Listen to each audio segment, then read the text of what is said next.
It's something that they might try, and if it works, they keep doing it. If it doesn't work, they let it go very quickly. Whining is not a natural tendency in a child at all.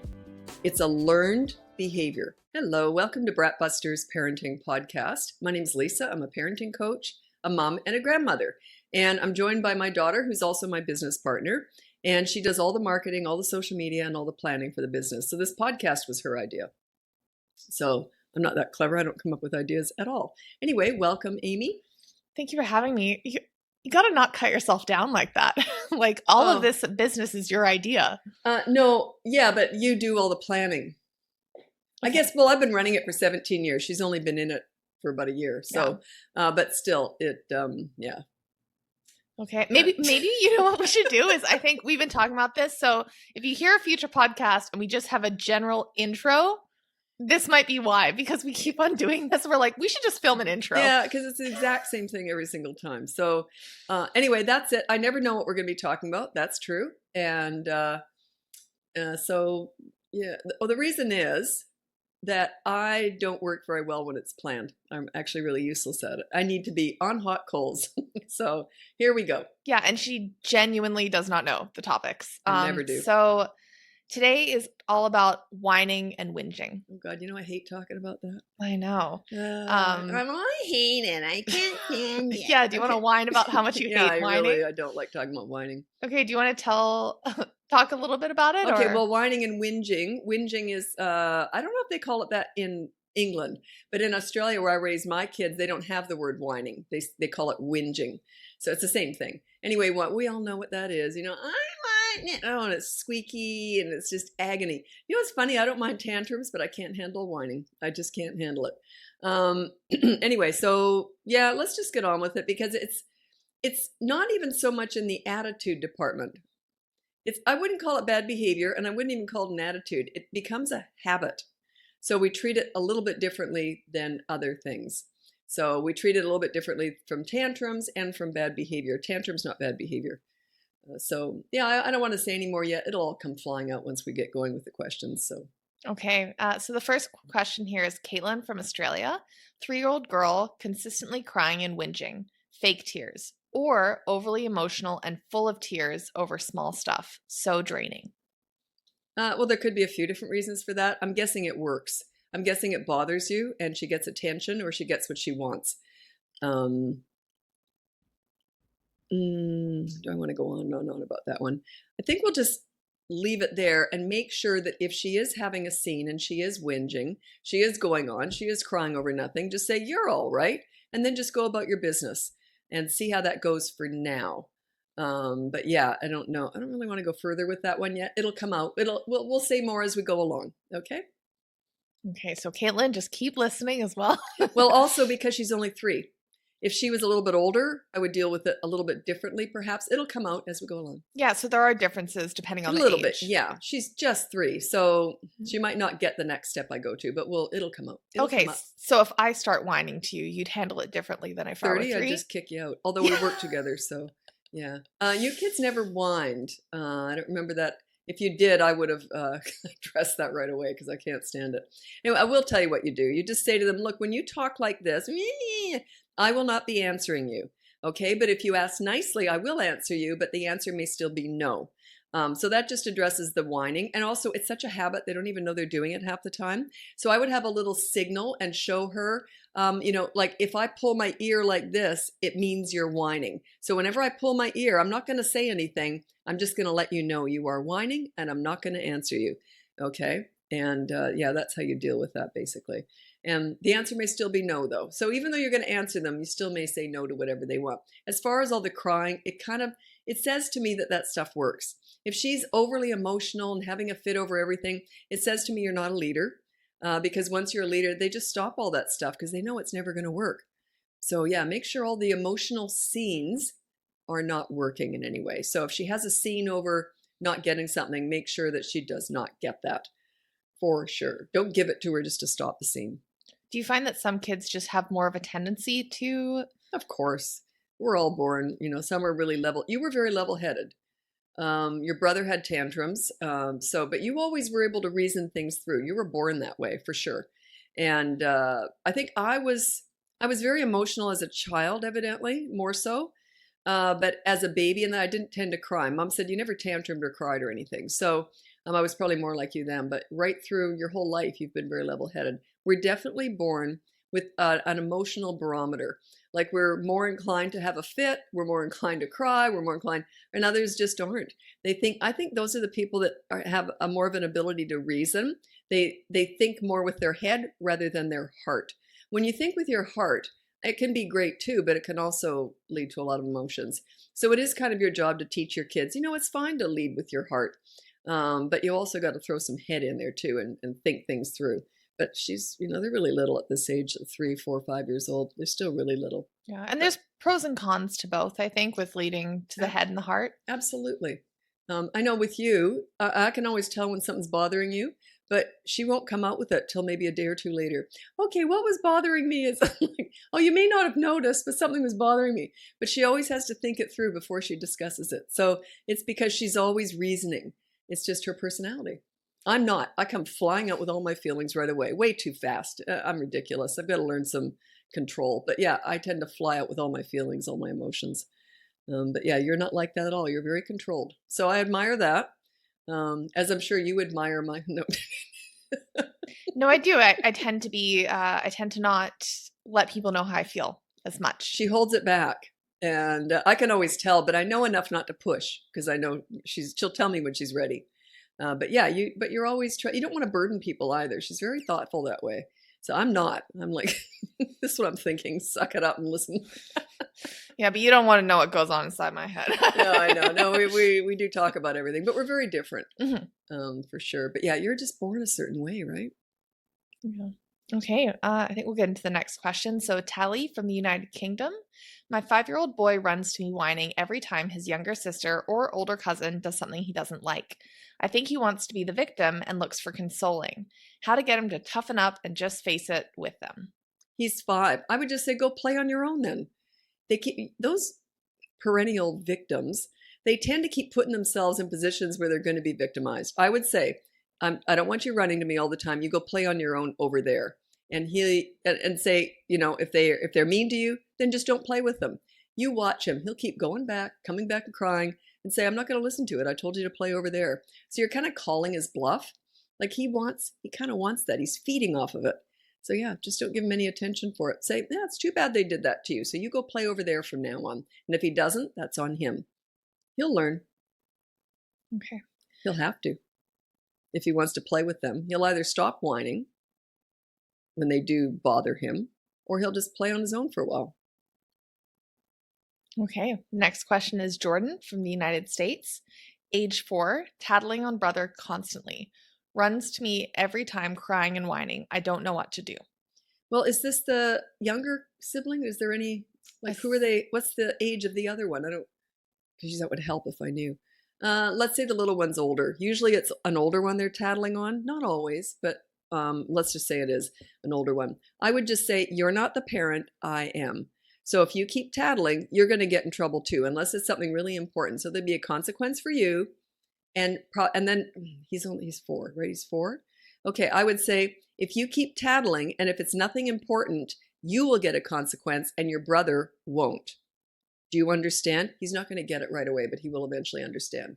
But if it's something big, and they know when it's big, okay? Parents say, how will they know? They know. They know when they're just going on about nothing. So say if it's anything really big, then you come and tell me, and you won't get in trouble. Otherwise, there'll be a consequence. Yeah, I knew if I came to you, it better be a good reason. That's right. My kids never complained to me. They just never did. I'd say, well, for a good example is they both tried the I'm bored thing once. And of course, I took them in the laundry room, handed them a bucket and a mop, and they were never bored again. Like, don't complain to me. To clarify, I felt very listened to.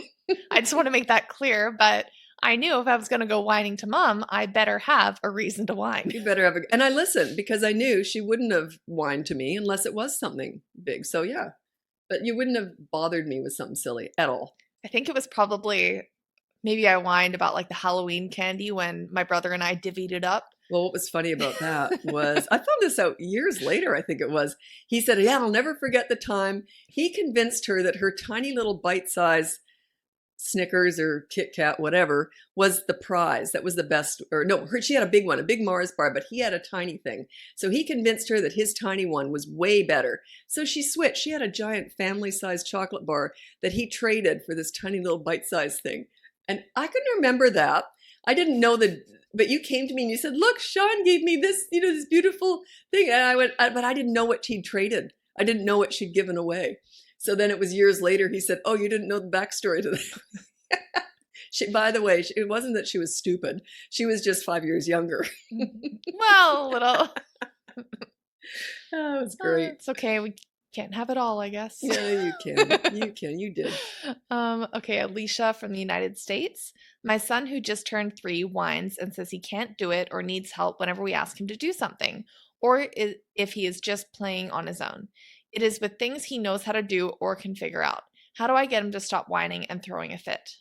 Well, I would just say, if he says, I can't do it, say, oh, well, you'll learn, and ignore him. If you know it's something he can do, just say, oh, well, you'll figure it out, and then go about your business. Don't keep talking. Let it go. He'll eventually learn. He's only 3. He'll eventually learn. I can't do that. Oh, you'll figure it out, and then just go about your business. Look like you're busy, though. Do something like doing the dishes or something. I need your help. No, you don't. You're all right. My mother would have said that if I'd carried on like that. She would have, you're all right. You can figure it out. Oh, because I knew she was never going to come over and do it for me. Okay. Now, if you're going to give in because you don't like all the whining and complaining, right? So yeah, get past that. You just got to put some earplugs in or something and just say, you're all right. You talk a lot about building strong, resilient kids. Is this part of it? Problem solvers. Absolutely. Now, this kid is not doing it because he can't solve the problem, by the way. He's doing it just because he wants your attention. He wants you to do it. He likes the control. He's sort of like, I can't do it. You come and do it for me. You're not doing him any favor by helping him out. If it's something he can do, like a lot of kids can't get themselves dressed, evidently. They're like 5 years old and they still can't put socks on, evidently. Yes, they can. They just want you to be their servant, basically. It's a control thing. So yeah, just don't give in to it. If you know he can do it, don't help him out. He'll eventually learn. Say, no, I'm busy.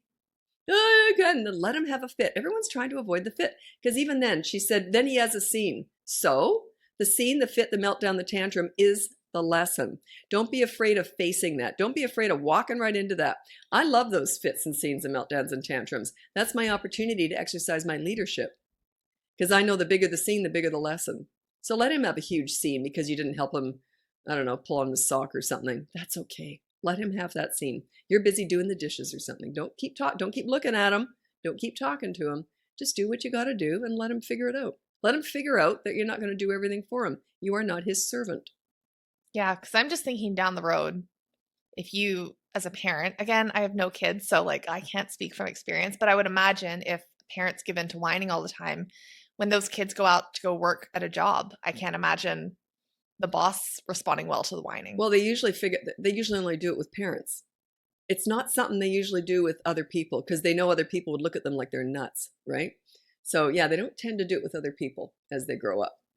It's just something they save for the parents. And it's a learned behavior. They don't come out of the womb meant to whine. It's not a natural occurrence. It's something that they might try. And if it works, they keep doing it. If it doesn't work, they let it go very quickly. Whining is not a natural tendency in a child at all. It's a learned behavior. Now, you talk a lot about connecting with kids. Do you find that kids who don't get enough connection, do they tend to whine sometimes? That's such a good question. It can go either way. Some kids will never whine, no matter what. They might just go within themselves, which is almost even worse. It could be a way of getting attention that they're not getting, or it could just be a way of manipulating and controlling other people. So it can go either way. There's no easy answer to that. I could figure it out pretty quickly depending on the situation, but I'd have to assess each individual situation. Okay, we have a couple more questions. So Shannon from the United Kingdom. How would you recommend I handle things regarding more attitude and rudeness? My 3-year-old likes to tell me what to do on occasion, but mainly what his 18-month-old brother is and isn't allowed to do. When he asks his brother to leave him alone, he is aggressive in his words, almost growling at him, and constantly gets in his personal space, but whines if his brother is in the same 10-foot circle around him. I can handle the tantrums. It's the bossy, rude attitude and way of talking to me and his brother I struggle to know how to handle. I'm sorry, how old? The child's 3. Oh, he's 3. There's so many different ways we could go about this one. Which way do I want to do this? Let's do what I would do. Like, I would never use a behavior board, so I'll tell you what I would do. If I had a kid who's 3 and one who's 18 months old and the 3-year-old's bossing the 18-month-old around, what I would do is whatever he's bossing him around with, but I would watch that. I'd make sure that the 18-month-old wasn't poking at the older one to cause the problem. A lot of times parents tend to punish the hitter or the one that tattles, but often the other one started it. So I'd make sure I know darn well what's going on first of all. So let's say the 18-month-old isn't doing anything but just sitting there and the 3-year-old goes over and grabs a toy. I'd be very quick. I would grab that toy and I would go and sit with the 18-month-old and play with them. So I would make it very clear that the reward is if you're going to be naughty and push around your younger brother, I am going to go play with your younger brother without you. You push them away. You say, no, you can't play right now because you upset him when you did that. So that's what I would do because I wouldn't use a behavior board. I've never used one. It's just a teaching tool that I use with people. But that's what I would do. I would reward the victim. So we don't always punish the perpetrator or the antagonistic one. I often just, as the punishment, reward the victim, which almost hurts more. You said there's multiple ways. Would you want to go into the other ways that you might handle that? Yeah, sure. I could put it on a behavior board and say, don't be mean to your little brother. And then you would decide when that happens. And if he is, then he has to give, I like it. If they're mean to a little brother, I like the little brother to get to play with his favorite toy for 15 minutes or whatever. So I would say, okay, so here's your not Lego, you couldn't give that to a little wee one, but here's your favorite car. So now your little brother gets to play with that for the next 20 minutes or whatever, but he can't play with him. And I would probably play with the little one. So it would be on the behavior board and that would be the consequence. Or if he's mean to his little brother, I would just have him do a consequence, like a chore or something. Use the behavior board. It's completely free on BratBusters.com. And there's always 2 consequences for the kids. The first one is a positive action, like cleaning, doing something like that. So do a chore within 15 minutes of being asked to do so, but make the chore easy, like 2 minutes long, but he's got 15 minutes to do it. If he won't do that, then you resort to the negative deprivation, which is the second consequence. So it's like 24-hour media blackout. But yeah, you want to address that stuff, but you come in calm, strong, and consistent, and they will learn. They're not stupid. They're very smart. They learn. They know who's in charge if you're a leader. If you're not a leader, and sometimes you're good, oh, we had a really good week, but then this week I just wasn't feeling it. I was more annoyed. They don't react to that. They're going to they remember your mistakes, not your successes. I don't know what it is with kids. I remember once my son and I, he was about 18, and we were laughing at all the dumb things I've done as a mom, usually around cooking. I hate cooking. And we were laughing, and I said, well, yeah, that's all the stupid things I've done. And we were laughing and laughing, all these stupid, horrible things I've made. I made a stir fry once. I can eat anything. I had to throw it. Do you remember that stir fry? It was revolting. Anyway, so we were laughing about all this stuff that I'd done wrong. And then I said to him, so what have I done good, like well? And he went, what? They remember your mistakes from a very early age. They remember, in other words, they remember what serves them. Do you know what I mean? Like when they get away with something, they just do. So you've got to be consistent, but pick your battles. Like if you can't be consistent with everything because you're just learning how to do this, just pick your battles. So a good one is don't be mean to your little brother. That could be the rule on the behavior board. I think that's just human nature almost. We always notice the bad what egg. Benefits us. Yeah. We like to see what other people have done wrong. What did I do right? What? Of course he was joking. In the way I tell the story, I'm assuming he was joking. Yeah, let's just keep it that way. Okay, we have one final question. So Zoe from the Netherlands. My son is almost 4 and whines a lot.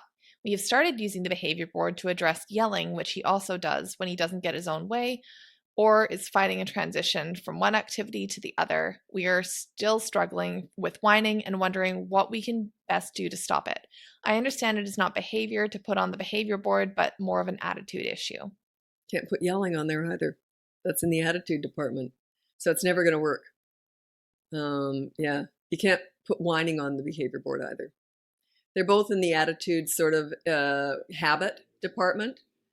Yeah, you can't put no yelling. But I already addressed how you deal with whining, so I won't repeat that. But the yelling is just something that they'll eventually stop doing it. You just ignore that. Oh, too loud. And I would just ignore it then. What are things that cannot go on the behavior board for kids? Anything attitude, yelling. Oh, I can't believe parents put this down. Do you know how many parents put down, listen the first time when I tell you something? That's such a big ask. That's ridiculous. You can't put that down. Listen the first time when I tell you something? They'll even put that down for teenagers. I'm like, and how's that going? Like, that's like saying, you respect me. What you're doing is you're demanding respect. You can't do that. You got to command it. You're not earning it. You got to work for it. It's like, come on, respect me. That's what you're saying. It's like going down the street and telling strangers, you like me now. It's as ridiculous as that. No, I think of that King of Queens episode where Doug can't handle the fact that somebody doesn't like him. Oh, everyone has to like him. Yeah. Yeah. Just tell him. Was it him? Was that it?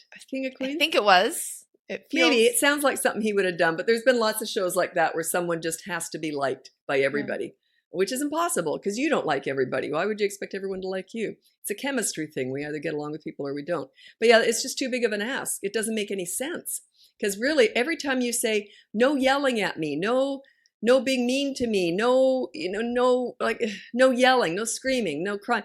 It's all it's too big of an ask. It doesn't make any sense at all.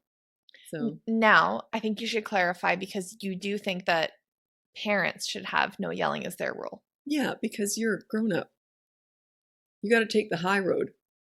You can expect a lot from yourself, but don't expect that of other people. I expect way more from myself than I expect from other people. So, but plus, it's not that you're not going to be yelling. It's just there's going to be a consequence every time you do. So the kids love it if you yell. By the way, that behavior board, when you put down no yelling as your rule, the kids love that because every time you do, they're watching you like a hawk. Oh, you yelled. Darn it. Yes, I did. Okay, what do you want? So yeah, you have a consequence. But of course you put attitude on yours. You're a grown up. So what would be some example rules that someone could use? Let's say they're just a little stumped on what rules to start with. You mean for the parents? For the kids. For the kids, it's usually no hitting. It's usually an action. It's not a word. It's not, or you can put down no swearing or no name calling. Those are things you can put down, but it's still not in the attitude department, really. It's actually something that you're saying anyway. You can put down no swearing, no name calling is for the kids. If they are hitting someone, I like to put that down, and coaching is the first one to do. But if you're working on your own without me, no hitting, if they do it a lot, can be a hard one to do. So you might want to start with something easier in the first week. We do 3 behavior boards over 3 weeks, 3 different rules, 3 different battles. You start smaller. If I'm working with you, we start bigger usually.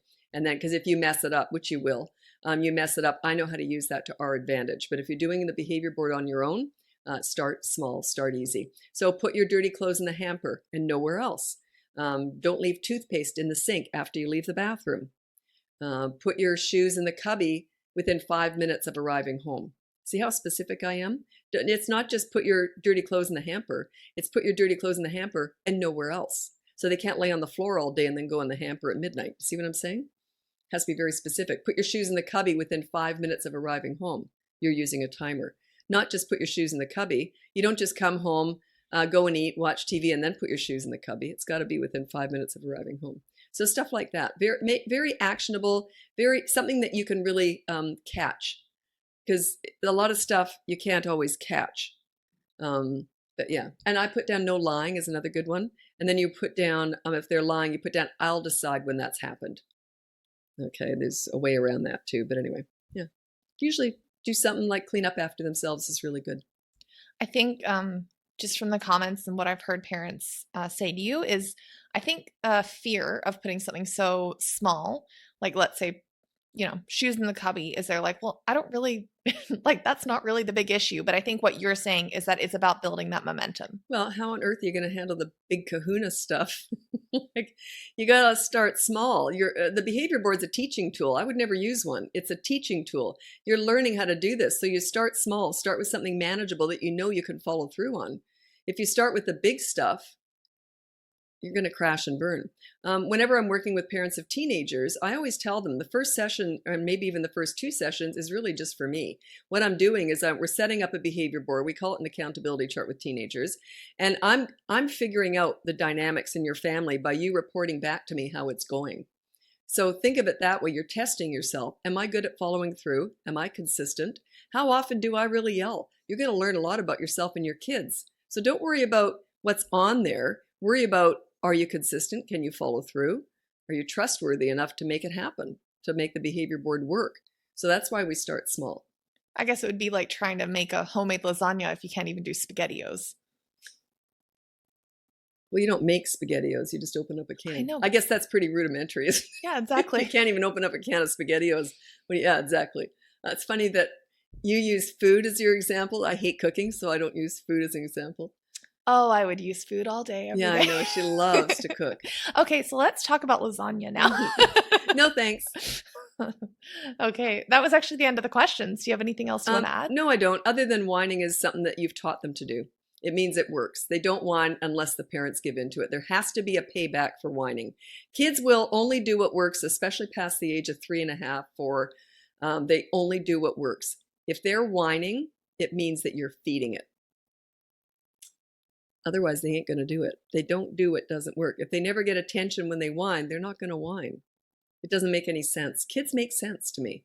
It totally makes sense. They do what gets them what they want. Okay, I think we're good there. Okay. Thanks so much for joining us. I'm Lisa, and Amy, my daughter, she's my business partner also. And we are on, where are we? Instagram, TikTok, everywhere. And we've got our podcast, which is what you're listening to. This is actually quite new. We're really enjoying doing it. And I love the fact that I'm doing it with my daughter. Isn't that funny? I teach parenting and my business partner is my daughter. I just think that's fantastic. What's the word for that? Not ironic. I'm terrible with that word. Kismet? No, it's something else. I thought about it the other day and I thought, oh, that's what that is. Anyway, it's a good fit. There you go. Oh, okay. I feel so bad for the audience because you probably have that word and you're like, oh my gosh. Lisa, you stupid twit. The word is this. Yeah, I know. But anyway, yeah, it's just, it's good. It's not the word, by the way. But anyway. Okay, thanks so much for joining us and we'll talk to you again soon. Bye now. Thanks for tuning in. If you're ready to dive deeper, check out BratBusters.com to learn more about the behavior board, parenting courses, and private one-on-one coaching with Lisa. The information provided in this podcast is for general informational purposes only and is not intended as a substitute for professional advice. Lisa is a parenting coach, mom, and grandmother. She is not a licensed psychologist or counselor. Her services do not replace the care of psychologists or other healthcare professionals. For a full disclaimer, please visit BratBusters.com/disclaimer.